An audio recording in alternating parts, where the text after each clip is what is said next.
Anak, di ako makapaniwalang may pinapatayo na tayong bahay. Nay, deserve natin to. Ang tagal niyo din to pinaghirapan. Ma'am, saan ko po ilalagay itong mga semento? Doon na lang sa gilid, kuya. Sige po, ma'am. Excited na ako matapos tong bahay natin, anak. Saan dito? Hoy, huwag ka pupunta dyan! Grabe nangyari sa kanya. Naman siya. Ba't ang daming tao? Engineer, anong meron? Ma'am, yung isa sa mga trabahador namin, nakuryente tapos natabunan ng semento. Ayun, namatay. Ha? Paano nangyari yun? May nag-utos ata sa kanya na ilagay yung semento sa gilid. Madami live wire dun eh. Nay, Ang problema, ma'am, kung tatanggalin pa namin yung katawan niya sa ilalim ng semento, baka hindi agad matapos tong bahay niyo. hindi pwedeng hindi matapos agad tong bahay na to. Di bale, babayaran ko na lang yung pamilya nung namatay. Nay, sigurado ka ba? Sige po, ma'am. Sige na, ituloy niyo na yan.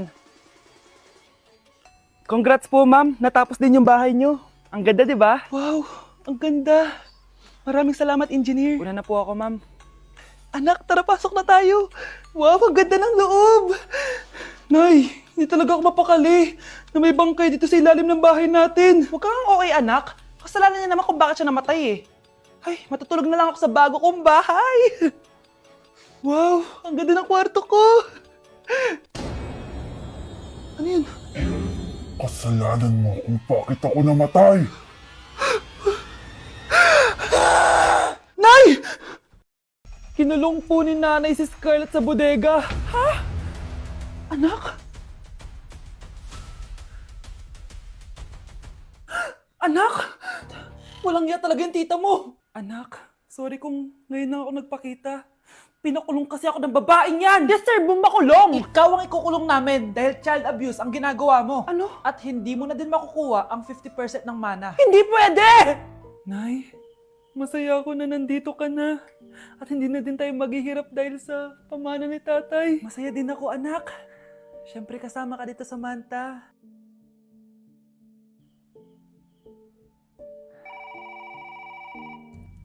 Ano ba? Bakit tawag ka ng tawag, ha? Oo, wala silang kaalam-alam. Sige na, baka mahuli pa tayo. Sa wakas, sa atin na ang mana. Maghahati tayo dito. Palayasin mo na yung mga batang yun, ha? Ako bahala. Ang galing talaga natin magpanggap date. Mga anak, aalis na tayo dito sa bahay. Lilipat tayo sa mas malaking bahay. O eto, mga gamit nyo, inimpake ko na. Talaga, Nay? Scarlett, huwag kang maniwala dyan!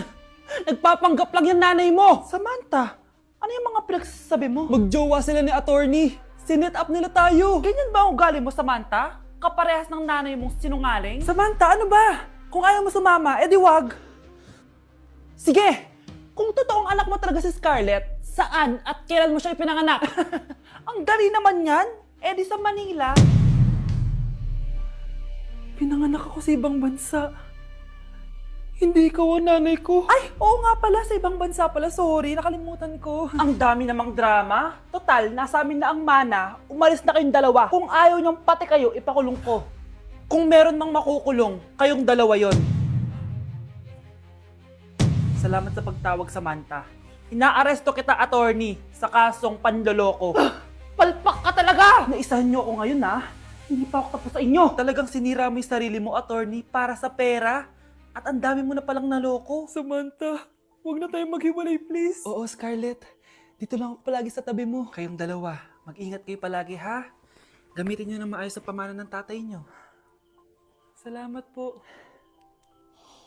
Ang isang 50% po ay mapupunta sa isa niyang anak. Ano? Baka yan yung isa naming anak na nawala? Oo, sa amin na lang yan. Ako! Ako ang isa pang anak ni Ramon.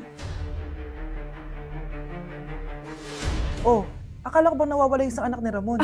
Attorney naman, huwag ka maniwala dyan. May sakit kasi sa utak yan. Wala akong sakit, attorney. Maniwala ka, please. Kailangan ko pa ng sapat na ebidensya para maniwala ako sa'yo. Sige na, babalik na lang ako. Ito na ba yung bagong bahay ng anak ko? Ikaw babae ka? Sinubukan mo pang agawin sa amin ang kayamanan ng tatay mo? Ang sama nyo, tita! Gusto nyo kunin lahat! Well, hindi naman maniniwala sa'yo si attorney dahil wala kang ebidensya. Tao po, attorney po ito. Nandiyan si attorney. Halika dito. Ayan, Ikukulong muna kita dito sa bodega hanggat hindi ko pa nakukuha ang mga kayamanan. Yes, attorney! Hawak ko na ang 100% ng kayamanan ni Ramon. Nandito na ang titulo, papeles at cheque ng mga kayamanan niya. Salamat, attorney, ha? Scarlett, hindi ko na alam kung ano nangyayari sa nanay ko. Pero huwag ka mag-alala. Ako bahala sa'yo. Kailangan na matigil tong pinagagawa ni nanay. Tao po. Sino ka? Ako po yung nanay ni Scarlett, yung anak din ni Ramon. Totoo ba to? Pinagsasabi mong babae ka? Kami lang ang pamilya ni Ramon. Attorney, huwag ka magpaniwala dyan. Peke yan. Hindi to peke. Pwede mo ipacheck to sa attorney. Kaya ilabas mo na siya. Kinulong po ni nanay si Scarlett sa bodega. Ha? Anak?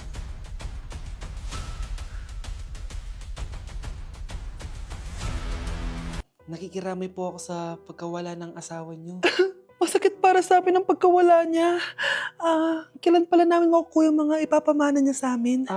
Ipaprocess pa po namin yun, ma'am. I-update na lang po namin kayo. Sige po, attorney. Sakit ng pagkawala niya. Nay, tignan mo, may medal ako. Oh, ano namang paki ko dyan? Di ka ba proud sa akin? Hindi. At wala akong paki sa'yo. Iniwan ka na ng tatay mo, di ba? Kaya pwede ka na umalis dito. Bakit ka ba ganyan sa akin, Nay? Huwag mo nga akong matawag-tawag na nanay dyan. Kadiri. Hindi kita anak. Ang nanay mo, wala na. Malandi kasi. Nay, gutom na ako. Ay, gutom na baby ko. Wait lang, mag-order ako ng steak for you, ha? Yay! Steak, my favorite! Ampun lang pala ako. Nasaan na yung totoo ko, nanay?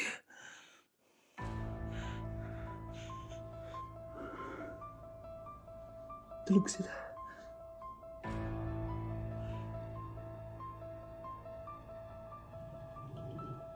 Nasaan na yun? Ito ba si nanay? Sino ba ito tumatawag na to? Muntik na yun. Attorney? Hello, ma'am. May update na po sa ipapamana ng namatay niyo pong asawa. Sige. Punta ka dito sa bahay. Sa wakas, ito na yung araw na pinakahihintay ko. Hoy, ikaw! Pag dumating dito si attorney, magtago ka. Hindi niya pwede malaman na may isa pang anak ang asawa ko. Sige po. Ma'am, nakuha na po namin yung last will and testament ng asawa niyo. Ang nakasulat po dito ay, ang 50% ng kayamanan niya ay mapupunta po sa inyo. Mali ata yan, attorney. Dapat 100% ang mapupuntang kayamanan niya sa amin. Kami lang ang pamilya niya eh. Bali ma'am, ang nakasulat po kasi dito ay ang isang 50% po ay mapupunta sa isa niyang anak. Ano? Baka yan yung isa naming anak na nawala. Oo, sa amin na lang yan. Ako! Ako ang isa pang anak ni Ramon. Anak! Umagang-umaga, cellphone agad hawak mo? Tignan mo ito napanood ko. Huwag mag-cellphone agad pagkagising mo sa umaga kasi pinapataas mo lang ang stress levels mo. Ano ba naman yan, Nay? Oh, doktor na may sabi ha. Tigilan mo na yan. Maniniwala pala tayo sa doktor. Sige. Grabe, ang init. Paliligo na nga ako. Nay, may napanood ako, oh. Kung may nagsabi sa'yo na dapat kang maligo araw-araw, isang malaking kasinungalingan yan. Oh, sabi ng doktor, Nay, bawal daw maligo araw-araw. Ba't ka naliligo? Oh, sige, din ako maliligo. Kung akala mong healthy ang mga prutas, pakinggan mo tong sasabihin ko. Oh, Nay, nagsalita na yung doktor, ha? Huwag ka na kumagat dyan. Pati ba naman prutas? Ay, magmamatcha na lang ako. Kung akala mong healthy ang mga matcha, pakinggan mo tong sasabihin ko. Hala, sabi ng doktor, hindi daw healthy yung matcha, Nay. Huwag mo na inumin yan, ha?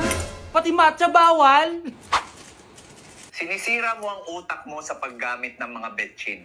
Oh, Nay, sabi ng doktor, sinisira mo daw utak mo. Huwag ka na maglagay niyan. Tama na! Oo na, lahat ng ginagawa ko masama sa akin. O sige, Nay, titigil na ako. Basta mag-cellphone na ako, ha? Sige na, mag-cellphone ka na. Pero huwag ka magpupuyat, ha? Masama pa rin yon. Malaking kasinungalingan yung sinasabi nilang bawal ka magpuyat. Anong sabi mo, Nay? Sabi ng doktor, pwede naman eh. Bye! Kuya, sundan mo yan. Sige po, ma'am. Sinasabi ko na nga ba eh. May tinatago ka sa akin.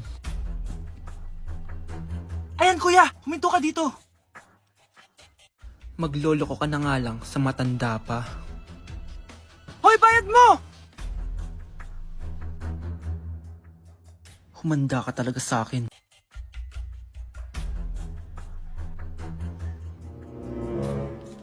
Ang sweet niyo naman. May paregalo ka pa, ha?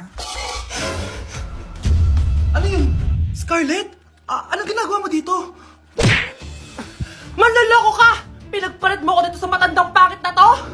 May paregalo ka pa, ha? Eh, sa akin nga, wala kang binibigyan na regalo, eh. Scarlett, magpapaliwanag ako. Manahimik ka! At ikaw naman, matandang pangit, sayong-sayo na tong boyfriend ko! Magsama kayong dalawa! Aba, walang respeto tong girlfriend mo, ah! Ano pinagsasabi mo, Scarlett? Eh, nanay ko to! Excuse mo lang yan! Eh, mukha nga nagtatago ka kanina, eh! Nagtatago ako kasi isusurprise namin yung tatay ko. Ganitong babae ba yung gusto mo, anak? Yung walang modo? Nay, pagpasensyahan niyo na siya. Tita, sorry po. Anong sorry? Matandang pangit ako, di ba? Lumayas ka dito, babae ka! Sorry na, tita. Ayaw mo lumayas, ha? Brownie! Good boy. Tumakbo ka na! Nay! Impostor? Bakit nandito ka, ha? Walang iya ka? Bakit mo ako ginagaya, ha? Baka nakakalimutan mo. Nanay mo ang sumira ng mukha ko. Ha? Wow! Hoy, Sofia! Tandaan mo! Katulong ka dito, di ba? Huwag kang paupa-upo lang dyan. Ma'am, kakatapos ko lang po maglinis. Nagpapahinga lang po ako. Talaga sumasagot ka pa sa amo mo, ha? Nay! Ang dumi pa dito, oh! Hindi niya ginagawa na maayos yung trabaho niya. Walang iya ka? Madumi pa pala dito? At nakuha mo pang magpahinga dyan! Paano nangyari yun? Ma'am, nilinis ko na po yan. Maniwala po kayo. Oh, eto. Yung mukha ko! Ang sakit! Ayan, pati mukha mo, dudumi na. Umalis ka na dito! Tatanggalin na natin, ha? Buti na lang talaga, mabilis kang gumaling. O ayan, kuhang-kuha yung mukha ng pinapagaya mo. Dok, kamukha ko nga siya. Pinag-ipunan ko talaga to. Nagtataka lang ako, yung ibang tao, mga artista yung pinapagaya ang mukha. Eh yung sa'yo parang normal na tao lang yung pinagaya mo. Dok, may kailangan lang akong gawin. Kung ano man yan, mag-ingat ka, ha? Ano? Ikaw si Sofia? Napakawalang ya mo din, eh, no? Niloko mo pa kami! Mas walang ya kayo, mga hayop! Nay, baka gusto niya ulit mabuhusan ng asido sa mukha. Asido? Gusto mo ng round 2? O eto, round 2! Sige, ibuhos mo! Naka-live ako, oh. Ipakita nyo kung sino talaga kayo! Ano? Alisin mo yan. Ano? Takot na kayo, no? Tignan ko na lang kung hindi kayo masisira sa mga tao. Hindi kami pwede masira.